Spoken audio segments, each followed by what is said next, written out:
Saadet toetab Pahv.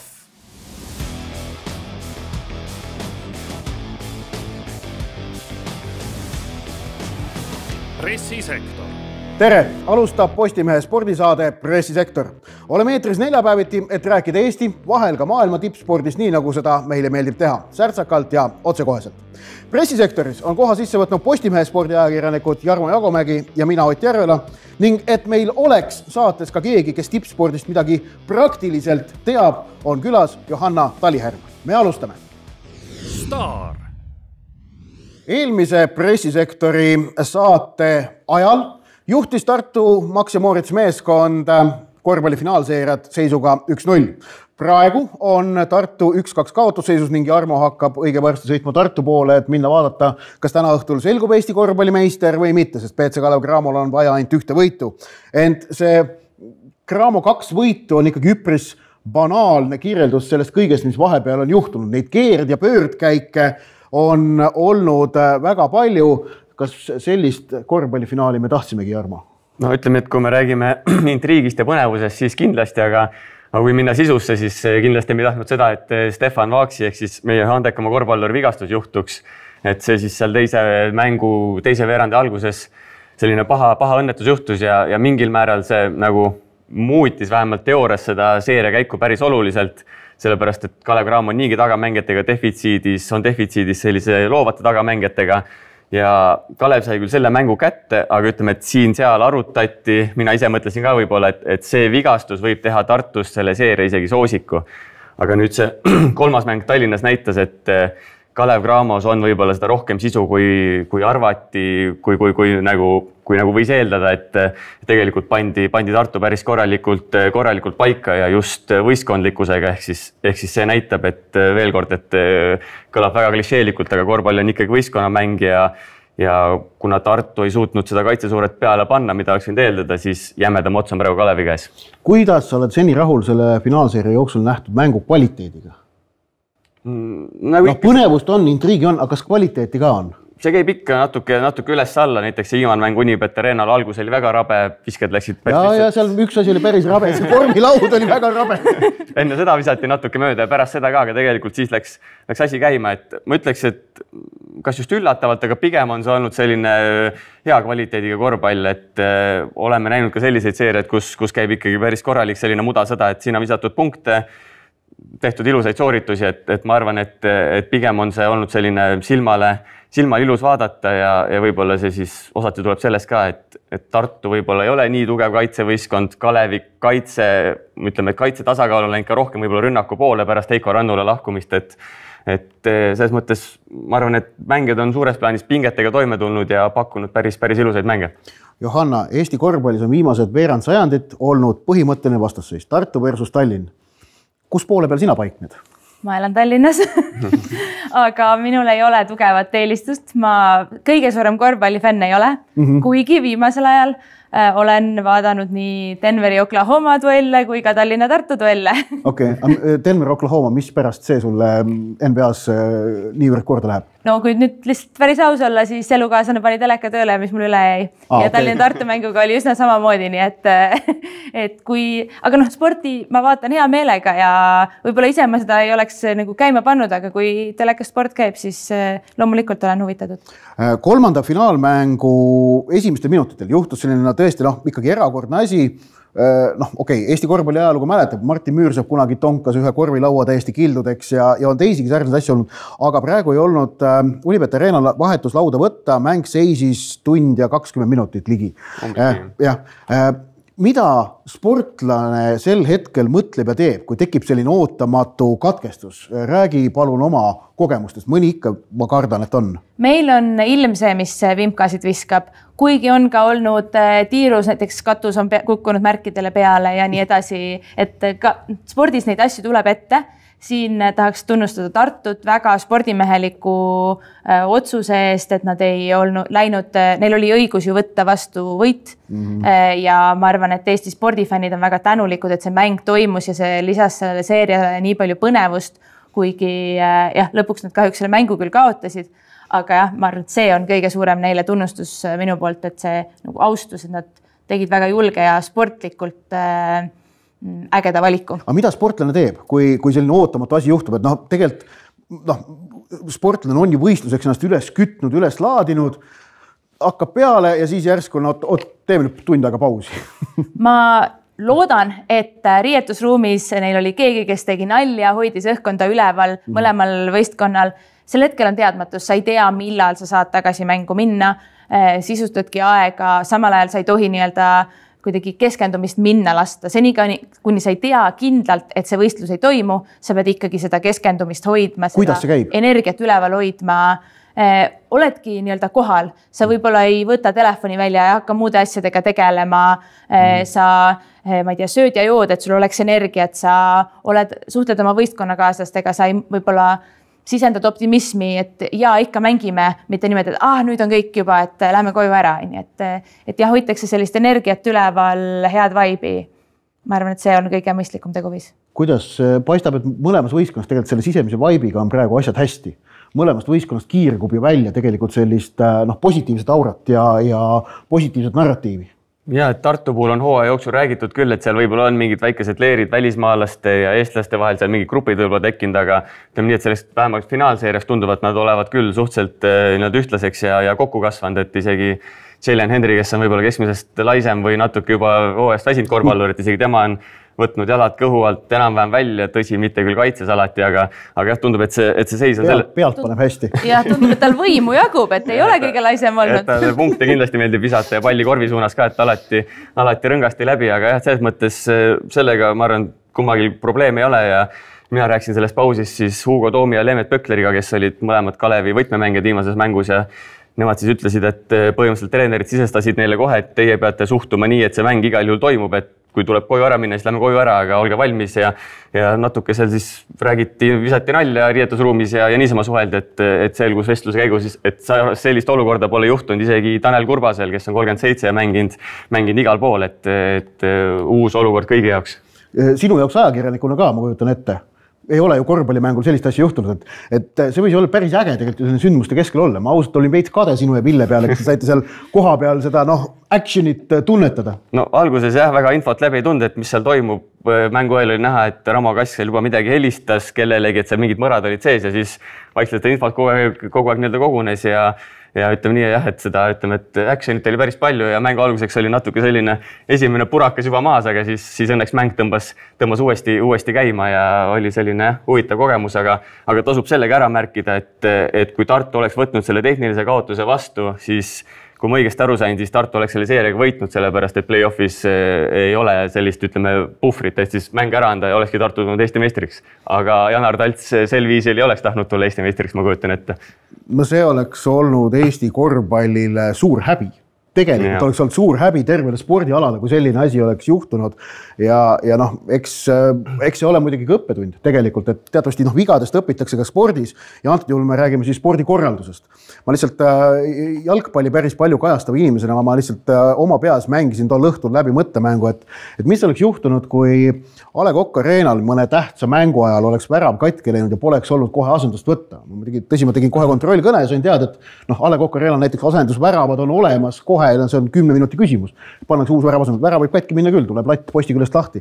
Aga mõtlen, milline asiotaaž oleks, vaata, et jalgpall on väga, eriti hetkel, väga selline närviline õhkkond valitseb jalgpallis ja seal oleks jalamaid hakanud lendama pealkirjad häbi tervele Eesti jalgpallile, ainult Eestis ja nõnda edasi. Et korvpallis selles mõttes võeti asja oluliselt rahulikumalt ja saadi tegelikult aru, et oleks ühe asja eest väljas. See oli selles mõttes natuke õnnetu olukord ka sellepärast, et Tartul ju selline samasugune olukord sügisel juhtus Eesti Läti liiga mängus ja tegelikult oli Kalevi spordihallis laud, asenduskorv, kõik asjad olemas, aga see mängi koliti viimasel hetkel Unibet Arenal, et siis sealt see trall tekkis, et Unibet Arenal mängitakse küll korvpalli, aga mitte alaliselt, ehk seal ei ole seda korvi koha peal, et natuke õnnetu olukord. Ma arvan, et see mängude toimumispaik ja just, et kui üks on selline jalgpalliareen, kus muid mänge väga tihti ei toimu, Unibet Arenal toimub kontsertitest kuni tenniseni, kuni mida iganes, et see kindlasti...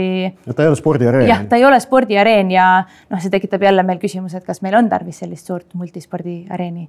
Suurt on, aga mitte nii suurt, nagu tahetakse teha, ma ütlen omalt poolt. Ma tahtsin veel küsida, Johanna, kas lasketiir saab rikki minna? Saab. Märgid on elektroonilised, on olnud probleeme loomulikult, aga meil kõige tõenäolisem on, et mitte lasketiir ei lähe rikki, vaid udu tuleb ja me ei näe neid märke. Krahh. Valitsev Eesti jalgpallimeister FC Levadia sumpab kaotuste ja ebaõnnestumiste soos. Eelmisel nädalal olime olukorras, kus Levadia oli äsja kaotanud Tallinna Derbis FC Florale 0-1. Seejärel ootas neid ees karikafinaal Nõmme Kaljuga, kus mindi küll 2-0 juhtima, aga normaalaja lõpus oli vaja lüüa 3-3 viigiväravat päästa lisaaeg, millele järgnenud penaltiseeria kaotati, ehk et karikavõitjaks tuli Kalju ja Levadia kaotas selle mängu. Ning nüüd eile Premium-liigas ei suutnud Levadia enamat 2-2 viigist Pärnu Vaprusega. Vaadates Levadia ajalugu, siis Curro Torres oma töökohas liialt kindel olla ei saa. Johanna, mis toimub võistkonna sees, kui on nagu aimdus, et see peatreener ei pruugi enam liiga pikalt ametis olla? Oleme ausad, sul on värsked kogemused. Jah, seal on 2 varianti. Me ei tea, mis seal nagu sisekliimas toimub. Mina vähemalt ei ole sellega eriliselt kursis, aga kui tavaliselt ei tule sporditulemusi, siis ei pruugi sisekliima olla ka väga positiivne. Kas mängijad näevad, et treeneril on selles oma roll ja see, et tuleb keegi uus, annab juba võib-olla natukene lootust ja sellist uut hingamist või siis kui ei ole veel kindel ja see nagu kliima ja kõik asjad ei ole, et asjad ei toimi, sest kui tavaliselt spordis tulemusi ei tule, siis tõenäoliselt seal taustal midagi ei toimi. Ma ei oska täna öelda, mis see on neil. Ma ei taha ka liialt spekuleerida, aga võib-olla nad isegi ei tea ja et oleneb, kuidas neid pingeid seal lahendatakse, kuidas need asjad seal toimuvad, et kas peatreener on see, kes on selle nii-öelda pingete allikas või siis on peatreener just see, kes nagu suudab mingil määral neid muid probleeme lahendada. Lõpuks peab ikkagi peatreener selle vastutuse tegelikult võtma, et olgugi võib-olla see on mingi allikas on kuskil mujal, on ju. Aga jah, see kindlasti on närvesööv olukord, ebakindlus, seda enam, kui seda otsust ei ole veel vastu võetud, siis selline teadmatus, mis saab ja ma olen kindel, et spordivõistkonnas mitte keegi ei ole rahul, kui kaotused on. No Ott, mis seal siis Levadias toimub, et kas Viktor Levada süda on pehmenenud, et mõned head ajad tagasi oleks juba 2 korda treeneri lahti lasknud selle aja peal? Jah, sul on enam-vähem õigus. Ja tegelikult mõeldes sellele, kuidas Viktor Levada vahetas Levadia peatreenerit 2000-ndatel või ka isegi 2010-ndate alguses, pigem 2000-ndatel, siis on ta nüüd viimased 10 aastat olnud selgelt nagu rahulikum ja et enamasti ikkagi esimese ebaõnnestumise peale midagi veel ei järgne. Küll aga mis võib Levadat teha murelikuks ja ettevaatlikuks ning mis on Levadia jaoks ohumärk, et ma näen väga palju sarnasusi praegu 2022 aastaga. Levadia oli tulnud 2021 Eesti meistriks, läks hooajale vastu suure soosikuna ja suure plaaniga teha eurosarjas tegusid. Täpselt sama olukord oli ka käesoleva hooajal. Levadia oli tohutu soosik, räägiti mitte sellest, et tuleb vaja tulla Eesti meistriks, vaid sellest, et vaja teha Euroopas mingi väga hea tulemus. Ja praegu on samamoodi siin hakanud kevadel viskama mingeid liivaterasid sinna masinasse sisse. 2 mängu Floraga 0 võitu, see ajab Viktor Levadat alati kõige rohkem närvi, see on teada. Nii et eks näis, mis nüüd otsustatakse, kui tahta enne eurosarja mänge, mis algavad juuli alguses, treenerit vahetada, siis eks nüüd koondise paus, mis tuleb järgmised 2 nädalat. Eks see ole kõige õigem aeg ja ka tagumine aeg. Levadia jaoks ma arvan, see olukord on ärev, ausalt see on ärev. No. Kindlasti on ärev, et kui asjad ei toimi, siis see on probleem ja niimoodi edasi minna ei ole hea. Samas uue inimese toomine on ka väga palju muutust, väga palju ärevust, tundmaõppimist. See on kurnav, see on sportlastele kurnav, see on treeneritele kurnav, see on kõigile kurnav. Et kas me tahame seda kurnamist, uue inimese, uue süsteemi tundmaõppimist ja see on alati risk. See on alati risk ka, sellepärast, et uut inimest uues saab paratamatult ikkagi lõhud väga palju senist ära. Paide linnameeskond selle riski äsja võttis ja eile Vladimir Vassiljev meeskonna uus peatreener esimese mängu võitis, aga kui temalt mängu järel küsisime, et esimeses mängus võitmine, et see on sageldane uue treeneri efekt, mida jalgpallis ikka näeb, et kuidas sa nüüd seda asja väldid, et see ei oleks ainult uue treeneri efekt, siis ta vastas, et kui ma seda täpset vastust sulle teaksin, siis ma oleksin FC Barcelona peatreener, mitte Paide linnameeskonnas.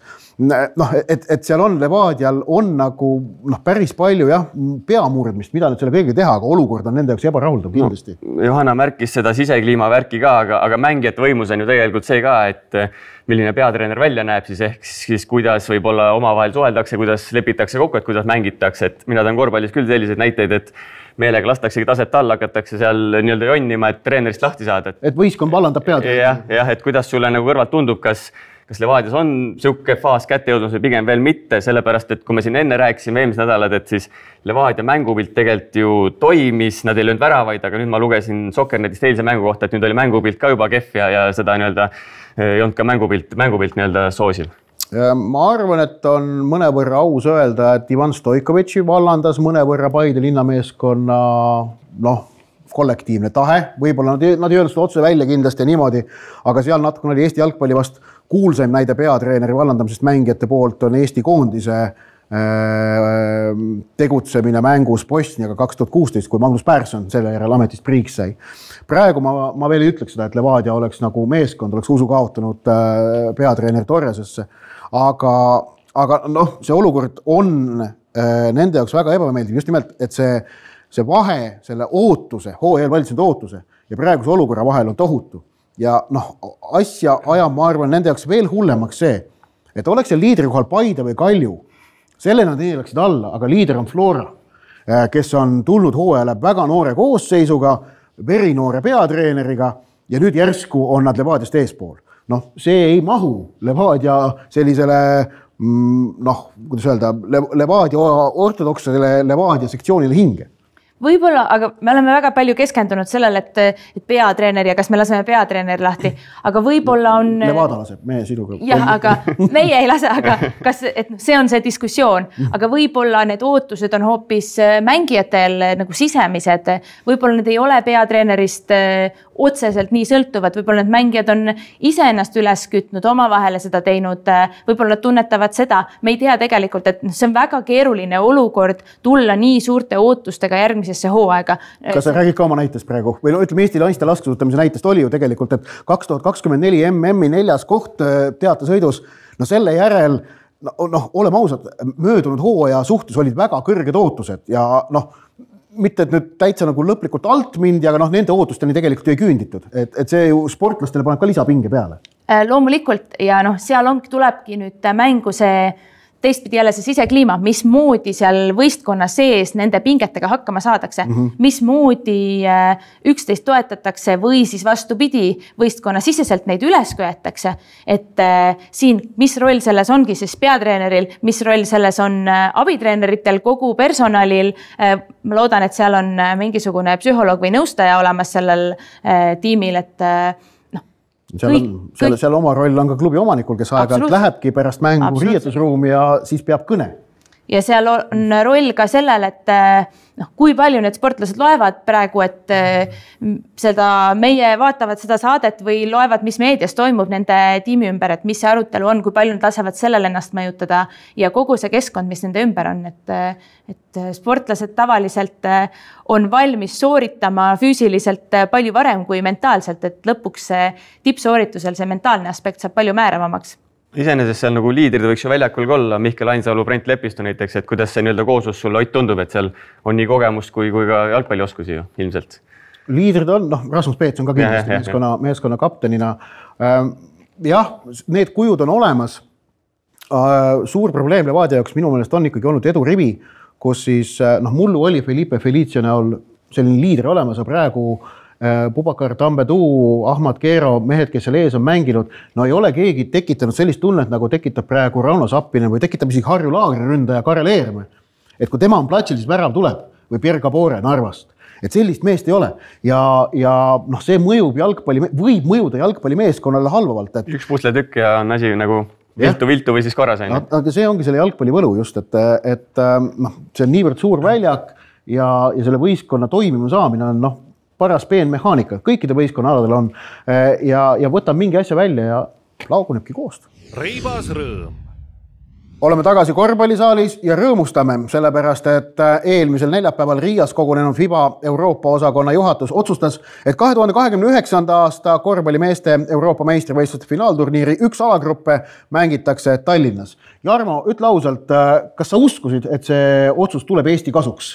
No ütleme nii, et selline spordisõber minus nagu lootis ja uskus, aga samas tuli igalt poolt nagu ekspertidelt ja vähem ekspertidelt nagu pigem sellist negatiivset fooni peale, et pigem ei saa seda, see väike saal ja kõik muud jutud, umbes samasugune foon nagu kunagi oli Rally Estoniaga, kas ta saab WRC kavva või mitte, aga õnneks need tegijad, need eestvedajad, kes seda siis ajasid, need uskusid. Gert Kiil ütles juba nii-öelda selle kampaania alguses, et paneme kõik mängu ja kõik pandigi mängu, et alustades linnast, riigist, fännideni välja, et kõik nii-öelda nüansid, mida sai ära kasutada, kasutati ära ja see lõpuks nii-öelda siis jäigi silma. Pluss siis muidugi ma arvan, et Keijo Kuhil FIBA Euroopa juhatusse kuuluval inimesel oli siin võtmeroll, tema tegi seda lobitööd meeletult palju, tema on, ma arvan, teinud seda juba siin, ma ei tea, 10 aastat Eestit seal kandis pildil hoidnud ja kogu see tervik kokku siis selle EM-i tõigi, mis on üliäge. Oleme ausad, vist ei ole paremat hetke selle koduse EM-i võõrustamiseks kui 2029. Vaadates minevikku, äkki oleks olnud 1993 või 1995, või oleks võinud olla äkki parem variant, aga siis ei olnud see reaalne. Sellepärast just, et mõtlen meeskonna võimekuse osas. Jah, et see, ütleme nii, et Eesti tahtis eelmist EM-iga saada 2022, siis öeldi ka FIBast, et teil on tore võistkond, toredad noored, aga mitte veel päris valmis, et nüüd on nii koondis arenenud, individuaalselt ollakse rohkem pildis, meil on treener välismaal, et see kõik aitab kaasa, pluss siis jah see, et selle praeguse põlvkonna tipp, et võiks see 2029 olla ja see kodune turniir seda kaunistab. Johanna, jälle me saame sinu praktiliste kogemuste varasalve kaevuda. Mida annab sportlasele teadmine, et õige pea on ootamas kodused tiitlivõistlused? Sina oled ka selline sportlane 2027 Otepääl laskesuusa MM. Ma arvan, et see annab sportlasele, Eesti sportlasele väga palju juurde. Ma kujutan ette, et kõik noored korvpallurid on täna sellise mõttega, et nii tore oleks ja nii vinge oleks mängida Eestis kodus EM-i ja see on kindlasti saab olema väga-väga eriline kogemus.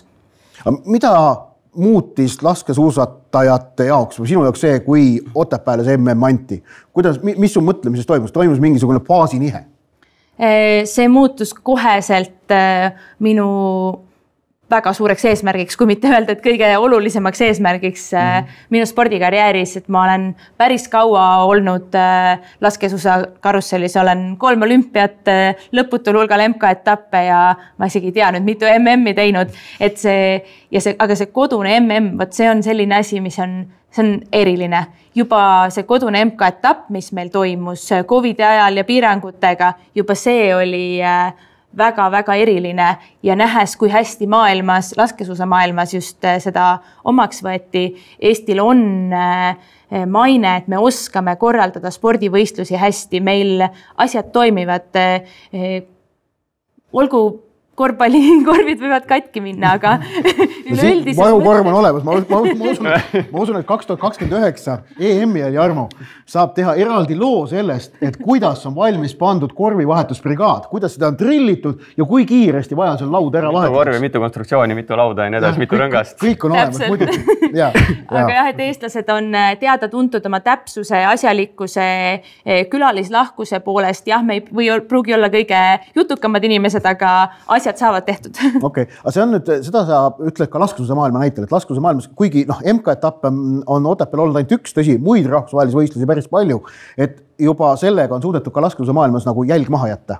Absoluutselt ja Otepää ongi tuntud selle poolest, et asjad toimivad, sa tuled võistlema, sul ei ole probleeme sellega, et ma ei tea, transporti ei saabu või majutuskohta ei ole, et need on need kõige olulisemad. Jah, et need on kõige olulisemad asjad sportlasele ja sportlane tunnetab ka seda, et kas korraldus on sujuv või ei ole ja seda tunnetab veel paremini ametnik ja ma arvan, et mitte ainult laskesuusaringkonnas, vaid üldse rahvusvahelises spordis ja diplomaatias eestlased on tuntud kui asjalikud inimesed.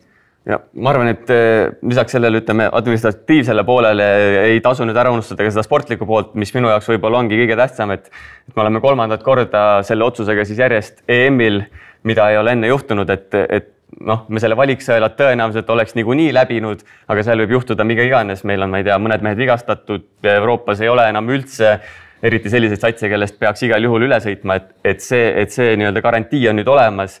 See annab jällegi aluse sellele, et seda korvpalli veel rohkem üles ehitada Eestis. Ma ei tea, sellest on puudutatud sõimerühmad kuni pensionärideni välja. Me saame raha kaasata, me saame huvi tekitada lastes, et Jukka Toiala ütles väga tabavalt mängumeeste podcastis, et üks asi on see, et need 15–20 aastased korvpallurid, nemad saavad praegu mingi sihi, aga meil sirgub praegu üles põlvkond, kes ei ole näinud aega, kui Eesti ei mängi korvpalli EM-il, et see on tegelikult kõva taseme näitaja ja nemad teavad ja arvavadki, et Eesti ongi nii tugev korvpallis, nagu ta olema peab.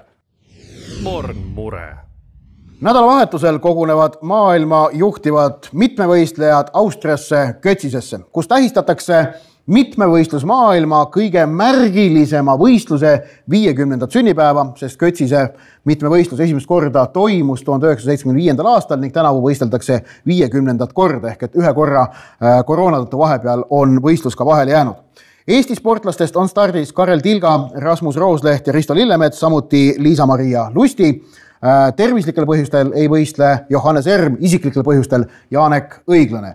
Jarmo, kuivõrd lootusrikkalt on põhjust praegu Eesti spordisõpradel Kötsise sugunas vaadata, kas konkurents on seal väga kõva seekord, maailma tipud on kohal, Karel Tilga on ka maailma tipp. Ja, et selles mõttes selle peakski esimese asjana ära fikseerima, et see konkurents on, ma arvan, tugevam kui enamikel tiitlivõistlustel, ma arvan isegi enamikel olümpiatel, et seal on kohal 3 meest, kelle isiklik rekord on üle 8900 punkti, ühel isegi 9000, Tilga on oma 8681 alles 8. kohal, 11 meest üle 8500 punktilise isikliku rekordiga, et see tase on selles mõttes ikkagi pöörane ja ütleme nii, et suurtest tässadest ongi puudu ainult siis valitsev olümpiavõitja Markus Ruut ja valitsev Euroopa meister Johannes Erm, et Kevin Maierit enam ei saa pigem sinna tipputulka lugeda, et seal on pigem küsimus, kas ta üldse karjääri jätkab, et selles mõttes olümpia 5. mehe unustasid ära praegu.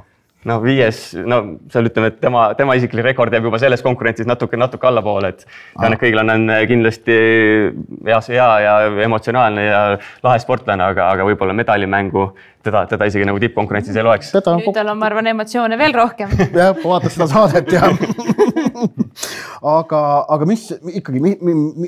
mida on loota selle, ütled, et 8. kohal on Tilga oma on isiklik rekordite edetabelis, aga mis tema olukord on? Sa oled temaga sel nädal vestelnud? Ja, et ütleme nii, et tahaks alati parimat loota, aga ütleme nii, et praegu oleks võib-olla spordisõbara mõistlikum pigem olla mõõdukalt optimistlik, kui et väga kõrgelt lennata. Sellepärast see kõik meil mure rubriigis on. Ja, just, et Karel Tilga Pariisi olümpia lõpetas, ütleme nii, et umbes selliselt, et tal kuskilt ei olnud eriti hea olla, et igalt poolt valutas. Tunne oli umbes selline, et igalt poolt püsib ainult teipidega koos.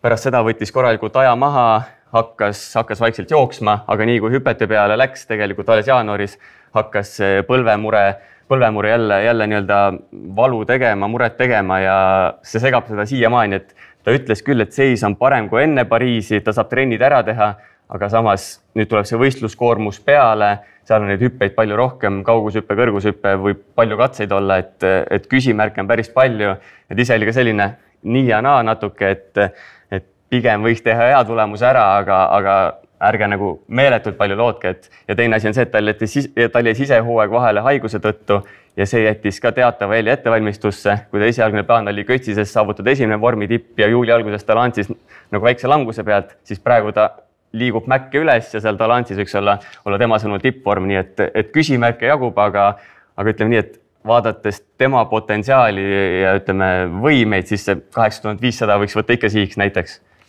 Kötsis on 10 võistlejate jaoks selline, meka, see on nende kõige tähtsam võistlus. Mis laskesuutajate jaoks on?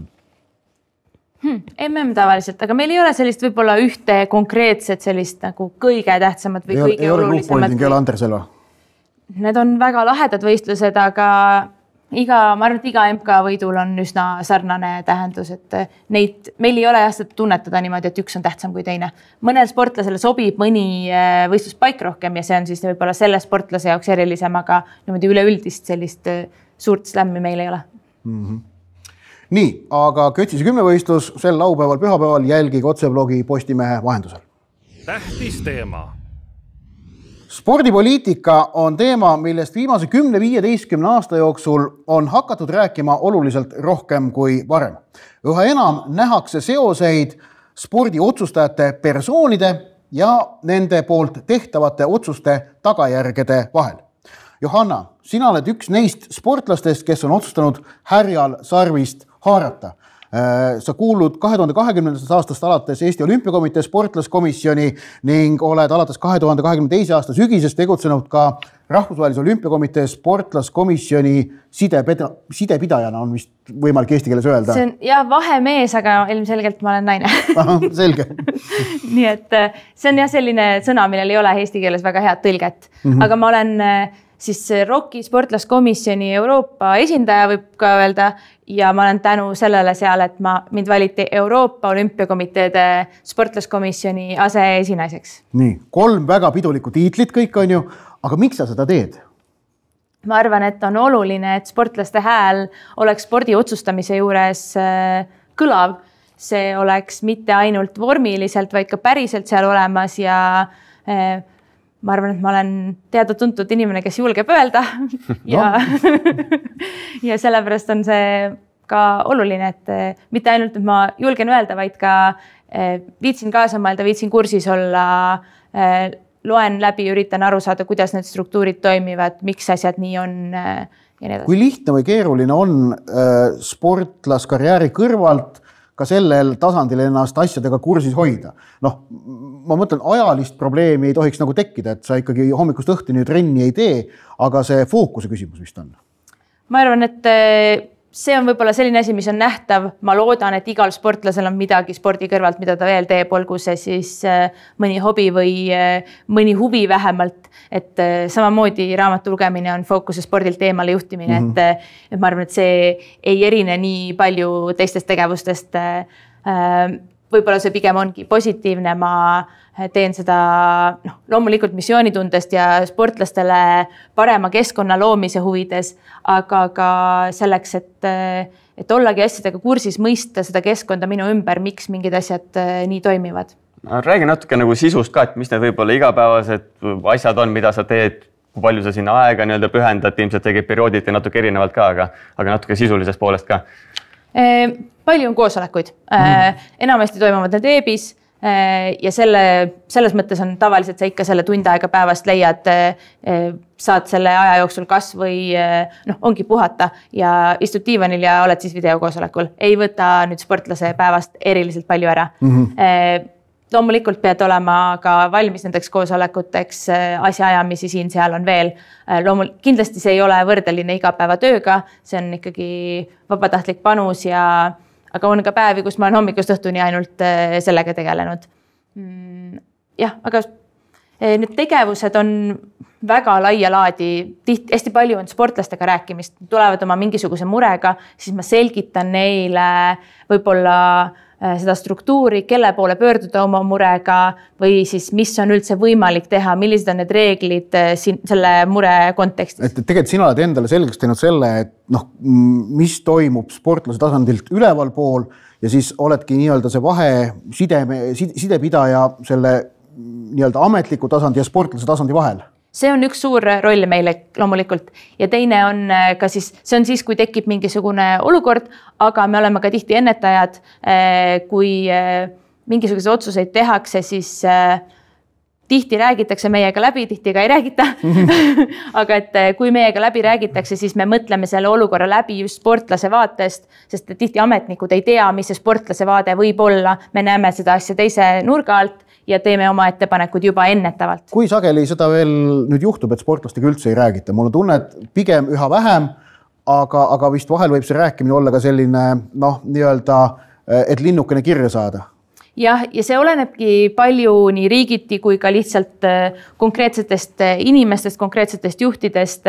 Spordiorganisatsioone on klubidest, rahvuslikest alaliitudest kuni rahvusvaheliste alaliitudeni ja ROK-ini välja, et igal on oma juht, oma kultuur. Eestis, ma arvan, et EOK puhul vähemalt see huvi meiega rääkida ja meid kaasata on olemas ja see soov ja tahe on olemas. Absoluutselt me saaksime arendada seda ja just seda nagu süsteemi meid sisse panna siis sportlaskomisjoni rohkem. Kuidas rahvusvahelisel tasandil on, kas seda ütleme, et Euroopa komiteede poolt siis suured juhid ka kuulavad ja võtavad arvesse? Oleneb kindlasti inimesest on... Väga diplomaatiline vastus. Aga see on lihtsalt, see erinevus ongi väga suur. Sest Euroopa on ka Aserbaidžaanist Hispaaniani ja Fääri saartest Küproseni. Väga erinevad inimesed. Täpselt, et autoritaarsemates riikides kipub sportlaskomisjon pigem olema selline kõlakoda, kus kõlab täpselt see sama vaatenurk, mis suurte juhtide poolt on otsustatud. Demokraatlikes riikides üldiselt vähem, aga see ei ole ka alati nii, on mõned riigid, kus on, tihti oleneb hästi palju ka selle juhi enda persoonist, et kas tema... Olümpiakomitee juhi või sportlaskomisjoni juhi? Mõlema.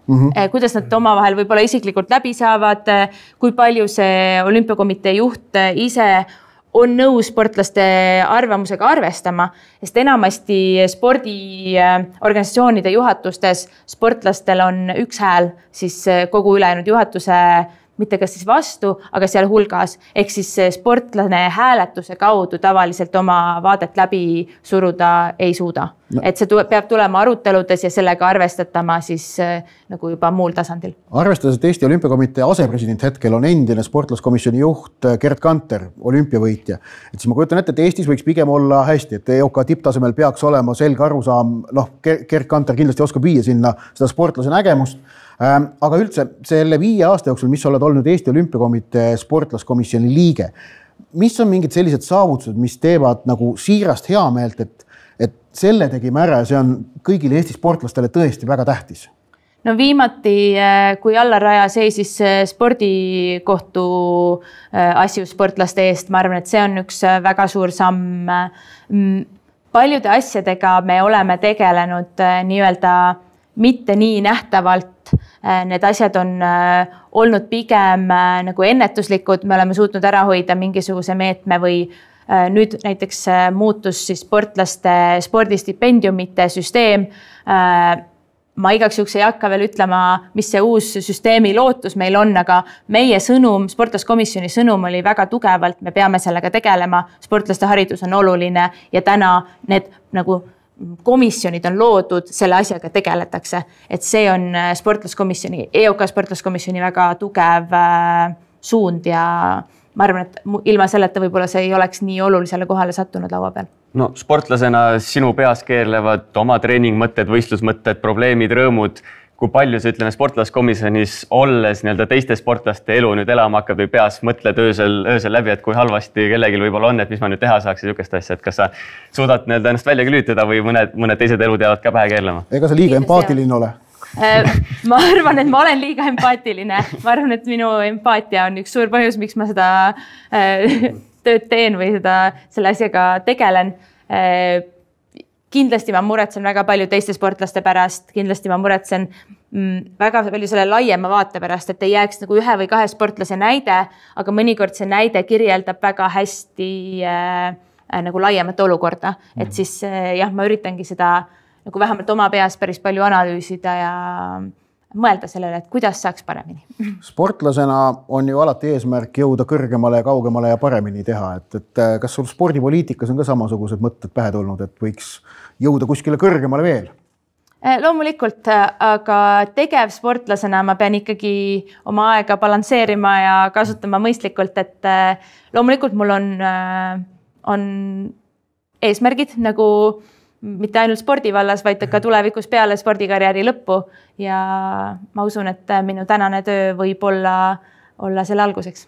Mis nüüd ütleme lähiajal saab, sellepärast ma vaatasin seal Euroopa Olümpiakomiteede lehel see sportlaskomisjon oli koos või pandud kirja 2021–2025, et mis nüüd lähiajal toimuma hakkab ja millal ja mis?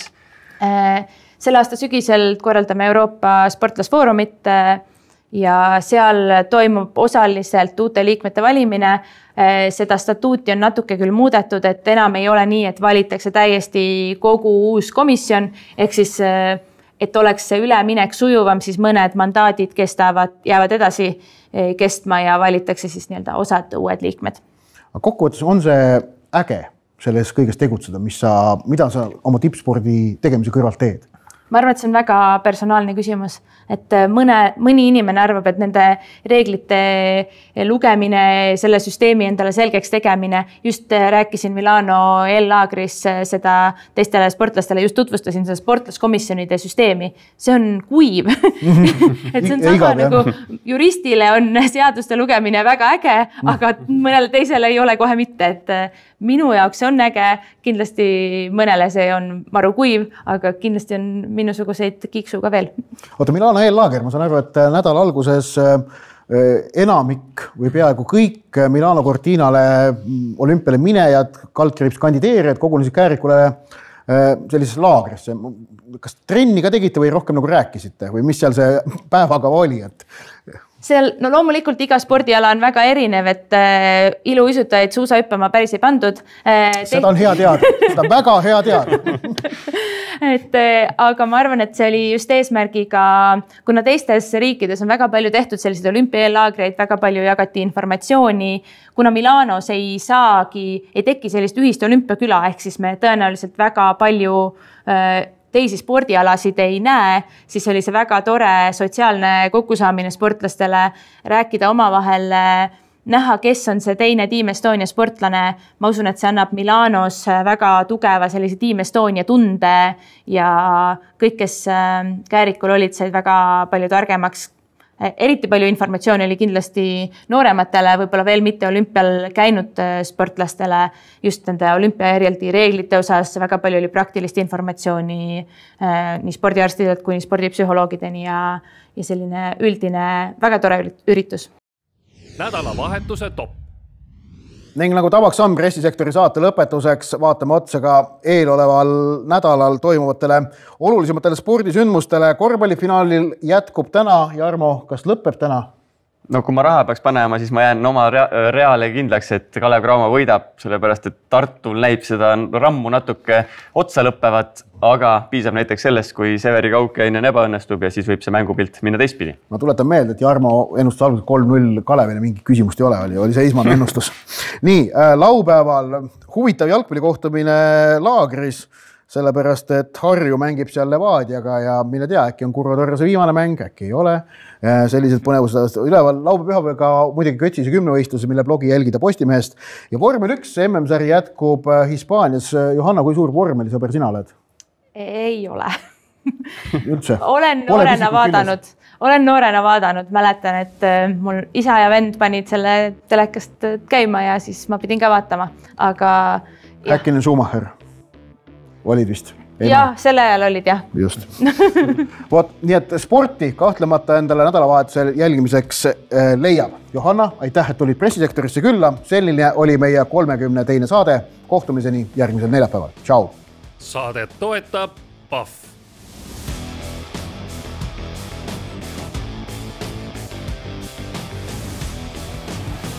Pressisektor.